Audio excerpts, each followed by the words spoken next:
Komisyona Hevgirtina Netewî, Biratî û Demokrasiya ya Parlamentoya Tirkiye xebatên pêvajoya çareseriya pirsa Kurd berdewam dike. Esasında hukuk alanındaki çalışmaları... Komisyon de hatta dawiya sala 2025 xebatên xwe berdewam bike û piştre de raporeke pêşniyaran pêşkêşî parlamentoya bike.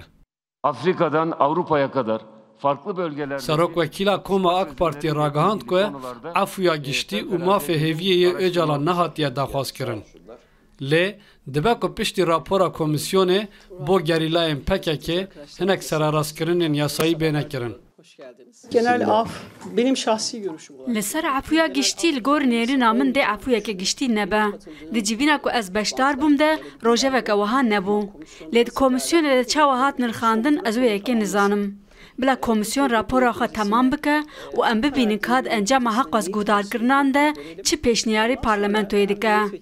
Piştre em dê wek parlamenter û pisporên yasayî li ser xebatekê bikin.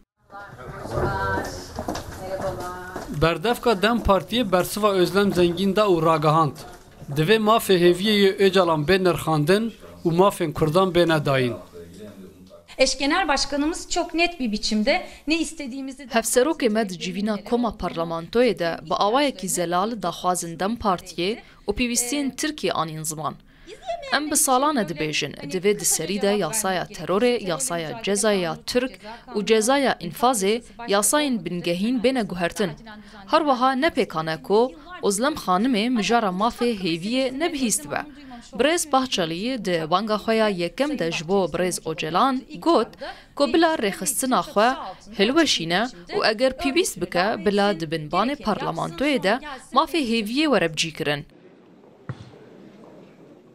Civîna panzdemîna Komisyona Hevgirtina Netewî, Biratî û Demokrasiyê roja çarşemê 15 cotmehê bi rêva çû û di civînê de berpirs û endamên rêxistinên civaka sivîl ên ku nûnertiya ciwan û jinan dikin hatin guhdarkirin. Şimdi ilk sözü Şanda komisyonê ya Serokatiya Numan Kurtulmuş dê roja îniyê hevdê cotmehê serdana Ameda Bakurê Kurdistanê bike û bi saziyên sivîl û rûspiyên herêmê re bicive.